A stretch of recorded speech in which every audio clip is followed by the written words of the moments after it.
ആര്യനും നെവിനും അക്ബറും ക്യാപ്റ്റൻസിയിലേക്ക് വന്നിരിക്കുകയാണ്. ഇതിൽ ആര് വന്നാലും അടി പൊട്ടുമെന്നുള്ള കാര്യം ഷുവറാണ്. പിന്നെ ഒരു മിഡ് വീക്ക് എവിക്ഷൻ്റെ പ്രൊമോ പുറത്തു വന്നിരുന്നു. ആദില പുറത്താകുന്ന ഒരു പ്രൊമോയാണ് പുറത്തു വന്നിരിക്കുന്നത്. ഇതിൻ്റെ പിറകിൽ നടന്ന നാടകീയ സംഭവം എന്ത്? അപ്രതീക്ഷിതമായ പുറത്താക്കൽ സംഭവിക്കുമോ? മിഡ് വീക്ക് എവിക്ഷൻ ആണോ അതോ പ്രാങ്ക് ആണോ? എല്ലാം നമുക്ക് ചർച്ച ചെയ്യാം. വൈകുന്നേരം 4 മണി മുതൽ വൈകുന്നേരം 6:15 വരെയുള്ള ലൈവ് അപ്ഡേറ്റ് ആയിട്ടാണ് ഞാൻ വന്നിരിക്കുന്നത്. So welcome back to Big Boss Malayalam channel. ആദ്യമായിട്ട് കാണുന്നവർ ചാനൽ സബ്സ്ക്രൈബ് ചെയ്യണം, ലൈക്ക് ചെയ്യണം, കമൻറ്റ് ചെയ്യണം. അതിനുശേഷം ക്യാപ്റ്റൻസി നോമിനേഷനാണ് നടക്കുന്നത്. ആദ്യം തന്നെ ക്യാപ്റ്റൻസിയിലേക്ക് നോമിനേറ്റ് ചെയ്യാൻ വരുന്നത് നമ്മുടെ അനീഷാണ് വരുന്നത്. അനീഷ് വന്നിട്ട് നമ്മുടെ നെവിനെ പറയുന്നു. നെവിനെ പറയാനുള്ള കാരണം അതായത് കിച്ചണിലെ കുക്കിങ്ങും കാര്യങ്ങളൊക്കെയാണ് പറയുന്നത്. പിന്നീട് ഷാനവാസിനെ പറയുന്നു. ഷാനവാസ് ഇതുവരെ ക്യാപ്റ്റനായിട്ടില്ല എന്നുള്ള കാരണമാണ് പറയുന്നത്. പിന്നെ ഗെയിം നന്നായിട്ട് കളിച്ചിരുന്നു എന്നൊക്കെ പറയുന്നു. പിന്നെ കിച്ചൺ ക്യാപ്റ്റനായിട്ട് നല്ല രീതിയിലായിരുന്നു എന്നൊക്കെ പറയുന്നുണ്ട്. അതിനുശേഷം നെവിൻ വരുന്നു. അക്ബറിനെയും ആര്യനെയും പറയുന്നു. അക്ബറിനെ പറയാനുള്ള കാരണം അക്ബർ ഇതുവരെ ക്യാപ്റ്റനായിട്ടില്ല എന്നുള്ള റീസണാണ് പറയുന്നത്. പിന്നെ ആര്യൻ വന്നു കഴിഞ്ഞാൽ നല്ല രീതിയിൽ ബിഗ് ബോസ് വീട് നന്നായിട്ട് പോകുമെന്നൊക്കെ പറയുന്നുണ്ട്. പിന്നെ ഗെയിം നന്നായിട്ട് കളിച്ചിരുന്നു എന്നൊക്കെ പറയുന്നുണ്ട്. അതിനുശേഷം ലക്ഷ്മി വരുന്നു. ലക്ഷ്മി വന്നിട്ട് നെവിനെയും ആര്യനെയാണ് പറയുന്നത്. സെയിം റീസൺ തന്നെയാണ് പറയുന്നത്. അക്ബർ വരുന്നു. നെവിനെയും ആര്യനെയും പറയുന്നു. സെയിം റീസൺ തന്നെയാണ് പറയുന്നത്. ആര്യൻ വരുന്നു. നെവിനെയും അക്ബറിനെയും പറയുന്നു. ഇതേ റീസൺ തന്നെയാണ് പറയുന്നത്. അതുപോലെ തന്നെ ഷാനവാസ് വരുന്നു. നെവിനെയും നൂറേനും പറയുന്നു. നൂറേനെ പറയാനുള്ള കാരണം നൂറ ഇതുവരെ ക്യാപ്റ്റനായിട്ടില്ല. ഇനി അതുകൊണ്ട് നൂറയ്ക്ക് ക്യാപ്റ്റനായി കഴിഞ്ഞാൽ എന്തെങ്കിലും ചെയ്യാൻ പറ്റുമെന്നുള്ള കാര്യങ്ങളൊക്കെയാണ് പറയുന്നത്. അടുത്ത് സാബു വരുന്നു. ആര്യനെയും അക്ബറിനെയാണ് പറയുന്നത്. നൂറ വരുന്നു. ആര്യനെയും നെവിനെയും പറയുന്നു. അനു വരുന്നു. നൂറേനെയും ആദിലിനെയും പറയുന്നു. ആദില ഒന്നുകൂടി ക്യാപ്റ്റനായി കഴിഞ്ഞാൽ ആദിലയ്ക്ക് പറ്റുമെന്നുള്ള കാര്യമാണ് പറയുന്നത്. പിന്നെ നൂറേനെ പറയാനുള്ള കാരണം നൂറ ഇതുവരെ ക്യാപ്റ്റനായിട്ടില്ല. അതുകൊണ്ട് നൂറ ക്യാപ്റ്റനായി കഴിഞ്ഞാൽ എന്താണ് ഈ ബിഗ് ബോസ് വീട്ടിൽ ചെയ്യാൻ പറ്റുക എന്ന് എനിക്ക് കാണണമെന്ന് ആഗ്രഹമുണ്ടെന്ന് പറഞ്ഞിട്ടാണ് പറയുന്നത്. അടുത്ത് ആദില വരുന്നു. നെവിനും ആര്യനെയാണ് പറയുന്നത്. ഇങ്ങനെയാണ് ക്യാപ്റ്റൻസി നോമിനേഷൻ നടക്കുന്നത്. ഇനി നമ്പർ ഓഫ് വോട്ട്സ് നോക്കിക്കഴിഞ്ഞാൽ അക്ബറിന് 3 വോട്ടും ആര്യന് 6 വോട്ടും നെവിന് 7 വോട്ടുമാണ് ലഭിക്കുന്നത്. അങ്ങനെ ഇവർ 3 പേരും ക്യാപ്റ്റൻസിയിലേക്ക് തിരഞ്ഞെടുക്കപ്പെടുകയാണ് ചെയ്യുന്നത്, സെലക്ട് ആവുന്നത്. അതായത് അക്ബർ, ആര്യൻ, നെവിൻ ഈ 3 പേരും ക്യാപ്റ്റൻസിയിലേക്ക് സെലക്ട് ചെയ്യുന്നു. ഇതിൽ ആര് വന്നാലും അടി പൊട്ടുമെന്നുള്ള കാര്യം ഷുവറാണ്. നെവിൻ്റെ കാര്യം എടുത്ത് നോക്കിയാലും നല്ലൊരു ക്യാപ്റ്റൻസി തന്നെയായിരിക്കും. അതുപോലെ തന്നെ ആര്യൻ്റെ എടുത്ത് നോക്കിയാൽ ആര്യൻ രണ്ടാമത്തെ തൊട്ടാണ് ക്യാപ്റ്റനാകാൻ പോകുന്നുള്ള കാര്യം ഓർക്കണം. ആര്യൻ്റെ ക്യാപ്റ്റൻസി നല്ല പോലെ ആയിരിക്കും. പിന്നെ അക്ബർ വന്നു കഴിഞ്ഞാൽ പിന്നെ പറയേണ്ട ആവശ്യമില്ല. ആദ്യത്തെ ക്യാപ്റ്റൻസി ആയതുകൊണ്ട് തന്നെ നല്ല രീതിയിൽ ഉള്ള ക്യാപ്റ്റൻസി ആയിരിക്കും എന്ന് നമുക്ക് വിചാരിക്കാം. ഓക്കെ.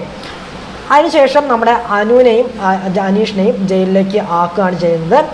ഇവരെ എന്തുകൊണ്ടാണ് ഇത്ര നേരത്തെ ജയിലിലേക്ക് ആക്കാനുള്ള ഉദ്ദേശം എന്ന് വെച്ച് കഴിഞ്ഞാൽ, കാരണം ഇവരെ ഉച്ചയ്ക്ക് തന്നെ ജയിലിലേക്ക് ഇടുന്നതിൻ്റെ ഉദ്ദേശം ഇതാണ്. രാത്രിയാകുമ്പോൾ തന്നെ ജയിലിൽ നിന്ന് മോചിപ്പിക്കാനാണ്. കാരണം പിറ്റേ ദിവസം രാവിലെ, അതായത് പിറ്റേ ദിവസം എന്ന് പറയുന്നത് വീക്കെൻഡ് ആണല്ലോ.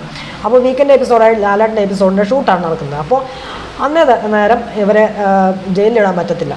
കാരണം അതിന് തലേ ദിവസം, അതായത് രാത്രി തന്നെ ഇവരെ ജയിലിൽ നിന്ന് മോചിപ്പിക്കുന്നത്. അതുകൊണ്ടാണ് പിറ്റേ ദിവസം നമ്മുടെ ലാലേട്ടൻ്റെ ഷൂട്ടായതുകൊണ്ട് തന്നെയാണ്. അപ്പോൾ ഇവരെ 6 മണിക്ക് തന്നെ അവിടെ എഴുന്നേൽപ്പിക്കും. അതായത് 8 മണിക്കൊന്നുമല്ല, 6 മണിക്ക് തന്നെ അവരെ പിടിച്ച് എഴുന്നേൽപ്പിക്കും. എന്നിട്ട് പാട്ടൊക്കെ ഇട്ട് കൊടുക്കുമെന്നാണ് അറിഞ്ഞത്. അതായത് ലോകത്തിൻ കഥയറിയാതെ എന്ന പാട്ടൊക്കെ ഇട്ട് കൊടുക്കും. എന്നിട്ട് ഇവർക്ക് എന്തോ ലെറ്ററും കാര്യങ്ങളൊക്കെ അവിടെ കൊടുക്കും. ലാലേട്ടൻ വരുന്നുണ്ട്, റെഡി ആയിരിക്കുക എന്നുള്ള കമൻറ്റും കാര്യങ്ങളൊക്കെ കൊടുക്കുമെന്നാണ് അറിഞ്ഞത്. എന്നിട്ട് എത്രയാണ് അവിടെ നടക്കുക, എന്നിട്ടാണ് ഷൂട്ടും കാര്യങ്ങളൊക്കെ ആരംഭിക്കുക എന്നാണ് അറിഞ്ഞത്. എന്തായാലും നമുക്ക് നോക്കാം. ഓക്കെ. ഇനി അപ്രതീക്ഷിതമായ എവിക്ഷൻ കാര്യങ്ങളൊക്കെ നടക്കുമോ എന്ന് ചോദിച്ചു കഴിഞ്ഞാൽ, ഇപ്പോൾ സൺഡേയിലെ എപ്പിസോഡിൻ്റെ ഷൂട്ട് വളരെ വൈകിയാണ് തുടങ്ങിയിരിക്കുന്നത്. കുറച്ച് ലാഗായിട്ടാണ് കഴിയുക എന്നാണ് അറിഞ്ഞത്. കാരണം ഒരു 9 മണി 10 മണി വരെയൊക്കെ പോകാനുള്ള സാധ്യത കാണുന്നുണ്ട്. കാരണം ദീപാവലി എപ്പിസോഡിൻ്റെ ഷൂട്ടും കാര്യങ്ങളൊക്കെ ഉണ്ടാകും. അതുകൊണ്ട് തന്നെ എവിക്ഷൻ്റെ കാര്യങ്ങളൊക്കെ കുറച്ച് ലേറ്റായിട്ടായിരിക്കും അറിയുക. എന്നാലും നമുക്ക് നോക്കാം. ഓക്കെ. ചിലപ്പോൾ അപ്രതീക്ഷിതമായ എവിക്ഷൻ വരെ സംഭവിക്കാനുള്ള സാധ്യതകളുണ്ട്. കുറേ വാട്സപ്പ് ഗ്രൂപ്പിലൊക്കെ കണ്ടു നമ്മുടെ ലക്ഷ്മി ഔട്ടായി, അതുപോലെ തന്നെ ആര്യൻ ഔട്ടായോ, അതുപോലെ തന്നെ നൂറയാണ് ഔട്ടാവുന്നത്. ഇതൊന്നും സത്യാവസ്ഥയല്ല. ശരിക്കും പറഞ്ഞാൽ സത്യാവസ്ഥ ഇതൊന്നുമല്ല. സാറ്റർഡേ എവിക്ഷനില്ല, ഇതാണ് സത്യാവസ്ഥ. സാറ്റർഡേ എവിക്ഷനൊന്നുമില്ല. സൺഡേ ആയിരിക്കും എവിക്ഷൻ നടക്കുക. എന്തായാലും നമുക്ക് നോക്കാം. ഓക്കെ. ആരായിരിക്കും പുറത്തേക്ക് പോകുക എന്നുള്ളത്. ചിലപ്പോൾ അപ്രതീക്ഷിതമായി ഞെട്ടിക്കുന്ന ഒരു എവിക്ഷൻ വരെ നമുക്ക് ഫേസ് ചെയ്യാനായിട്ട് വരും.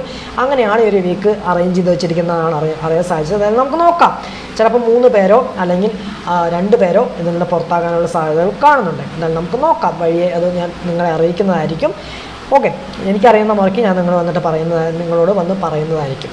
എന്തായാലും എവിക്ഷൻ്റെ അപ്ഡേറ്റ് അവിടെ നിൽക്കട്ടെ. അത് സൺഡേയിലെ ഷൂട്ട് കഴിഞ്ഞിട്ട് നമുക്ക് അതിനെക്കുറിച്ച് ചർച്ച ചെയ്യാവുന്നതാണ്. ഇനി ഒരു പ്രൊമോ പുറത്തു വന്നിരുന്നു, നമ്മുടെ മിഡ് വീക്ക് എവിക്ഷൻ്റെ ഒരു പ്രൊമോ പുറത്തു വന്നിരുന്നു.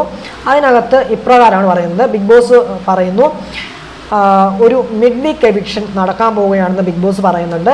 ഓരോരുത്തരും ഓരോരുത്തരുടെ പേര് വെച്ച് പറയുക എന്ന് പറയുന്നുണ്ട്. ആരാണ് ഔട്ടാകേണ്ടതെന്നുള്ള ആൾക്കാരുടെ പേര് പറയുന്നുണ്ട്. അപ്പോൾ അനീഷ് ആദ്യം വന്നിട്ട് നമ്മുടെ ആര്യനെ പറയുന്നുണ്ട്. അതായത് പണത്തിൻ്റെ ഹുങ്ക് വെച്ച് വോട്ട് വാങ്ങിക്കാം എന്ന് പറയുന്നുണ്ട് നമ്മുടെ അനീഷ്. അപ്പോൾ ആര്യൻ അപ്പം തന്നെ റിയാക്ട് ചെയ്ത് പറയുന്നുണ്ട്, അനീഷ അനാവശ്യം പറയരുതെന്ന് പറഞ്ഞിട്ട് ആര്യൻ റിയാക്ട് ചെയ്യുന്നുണ്ട്. അതിനുശേഷം ഷാനവാസ് വന്നിട്ട് ആദിലയുടെ പേര് പറയുന്നുണ്ട്. മിക്കവാറും പേരും ആദിലയുടെ പേരാണ് പറയുന്നത്. മിക്കവാറും പേരും ആ പ്രമോനകത്ത് ആദിലയുടെ പേരാണ് പറയുന്നത്.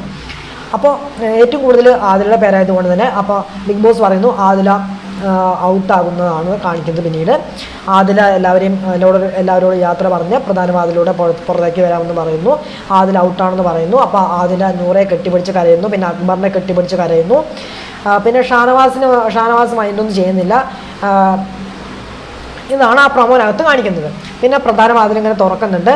ഇതുവരെയാണ് പ്രമോനകത്ത് കാണിക്കുന്നത്. ഒരു പക്ഷേ ഇതിനകത്തൊരു കളി നടക്കുന്നില്ലേ, ഒരു കളി നടക്കാനുള്ള ചാൻസ് കാണുന്നില്ലേ? കാരണം എന്താണെന്ന് വെച്ച് കഴിഞ്ഞാൽ ഇതിനകത്ത് ഹൗസ് മേറ്റ്സിന് എന്തായാലും എവിക്ഷൻ നടത്തിയില്ല. കാരണം ഹൗസ് മേറ്റ്സിന് തമ്മിൽ ഒരു എവിക്ഷൻ ഉണ്ടാകില്ല.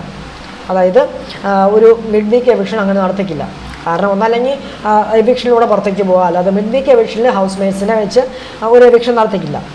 അതൊരു റീസൺ. പിന്നെ ഇതിൽ ട്വിസ്റ്റുകൾ കാര്യങ്ങളൊക്കെ വരാം. ചിലപ്പോൾ വാതിൽ തുറന്നിട്ട് പെട്ടെന്ന് അടയ്ക്കാനും ചാൻസുകൾ കാണുന്നുണ്ട്. അതുപോലെ തന്നെ ഇതൊരു പ്രാങ്ക് ആവാനും സാധ്യതയുണ്ട്. എനിക്ക് തോന്നുന്നത് ഇത് പ്രാങ്ക് ആണെന്നാണ്. പിന്നെ ജയിൽ നോമിനേഷൻ നടന്ന സമയത്ത് എല്ലാവരും ശ്രദ്ധിച്ചോന്നറിയില്ല, ആദിലയുടെ പേര് ആരും തന്നെ പറഞ്ഞിട്ടില്ല.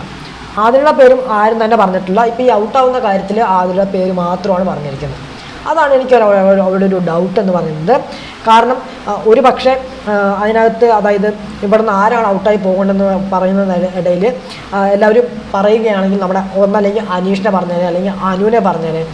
ഇതൊന്നും ഒഴിവാക്കി, ഇവരെ 2 പേരെ ഒഴിവാക്കിയിട്ട് ഈ ആദിലെ മാത്രം പറയുന്നുണ്ടെങ്കിൽ ഇതിനകത്ത് ഒരു പ്രാങ്കാണ് നടന്നിരിക്കുന്നത്.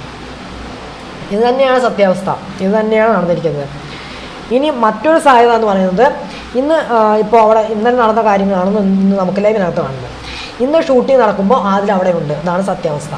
നമ്മുടെ ലാലേട്ടൻ ആദിലോട് സംസാരിക്കുന്ന കാര്യങ്ങളൊക്കെ വ്യക്തമാണ്. പിന്നെ വീഡിയോസ് എന്തോട്ടം കാണിച്ചു കൊടുക്കുന്നുണ്ടോ കാര്യങ്ങളൊക്കെ അറിയുന്നുണ്ട്. എന്നാലും നമുക്ക് നോക്കാം. എന്തായാലും സാറ്റർഡേ ഷൂട്ടിങ്ങിനകത്ത് ആദിൽ അവിടെ ഉണ്ട്. കാരണം ഇന്ന് പുറത്തു പോയ ആൾ, ഇന്ന് മിഡ് വീക്ക് എവിക്ഷനിലൂടെ പുറത്തു പോയ ആൾ സാറ്റർഡേ ഷൂട്ടിങ്ങിന് എങ്ങനെ വരും, അത് നിങ്ങൾ ചിന്തിക്കുക. ഓക്കെ, അപ്പോൾ സാറ്റർഡേ ഷൂട്ടിങ്ങിൻ്റെ എപ്പിസോഡിൻ്റെ ഷൂട്ട് നടക്കുമ്പോൾ ആദിൽ അവിടെ ഉണ്ടെന്നുള്ളതാണ് അറിയാൻ സാധിച്ചത്. എന്നാൽ നമുക്ക് നോക്കാം. ഇനിയിപ്പോൾ ആദിൽ ഔട്ടാണെന്ന് വെച്ചോ, ഇനിയിപ്പോൾ അതിൽ ഔട്ടാണെന്ന് വെച്ചാലും അത് ഒരു അൺഫെയർ എവിക്ഷൻ ആവാനേ സാധ്യതയുള്ളൂ. കാരണം ഒന്നല്ലെങ്കിൽ വീക്കെൻഡിന് മുമ്പ് തന്നെ തിരിച്ചു കൊണ്ടുവരും, അതാണ് സാധ്യത. എന്നാലും പുറത്താക്കൊന്നുമില്ല. നമ്മുടെ തമിഴ് ബിഗ് ബോസിൽ ഫസ്റ്റ് ഡേ തന്നെ ഒരാളെ കയറ്റി വിട്ടിട്ട് അപ്പം തന്നെ പുറത്തേക്ക് കളഞ്ഞിട്ടുണ്ട്. പിന്നെ ആളെ വീക്കെൻഡിൽ കയറ്റി കൊണ്ടുവന്നിട്ടുണ്ട്. അതുപോലെ തന്നെ നമ്മുടെ കന്നഡ ബിഗ് ബോസിനകത്ത് ഫസ്റ്റ് തന്നെ കയറ്റി വിട്ടിട്ട് ആളെ പിടിച്ച് തൂക്കി വെളിയിലെറിഞ്ഞു. പിന്നെ ഹിന്ദിയിലാണെങ്കിൽ ആൾ പുറത്തേക്ക് പോയി, അതായത് ഫസ്റ്റ് വീക്കിൽ പുറത്തേക്ക് പോയിട്ട് പിന്നെ കയറ്റി വിട്ടതേ ഇല്ല.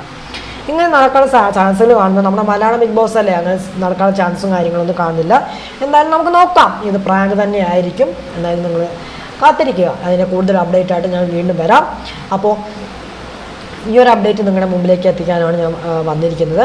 എവിക്ഷൻ്റെ അപ്ഡേറ്റ് കൂടുതൽ കിട്ടുമ്പോൾ നിങ്ങളുടെ മുമ്പിലേക്ക് ഞാൻ എത്തിക്കുന്നതായിരിക്കും ഇനി വരും മണിക്കൂറുകളിലെ അപ്ഡേറ്റുകളായിട്ട്. ഓക്കെ, അപ്പോൾ എൻ്റെ ചാനൽ സബ്സ്ക്രൈബ് ചെയ്ത് സ്റ്റേ ട്യൂണായിട്ടിരിക്കുക. അപ്പോൾ ഇത്രയേ ഉള്ളൂ.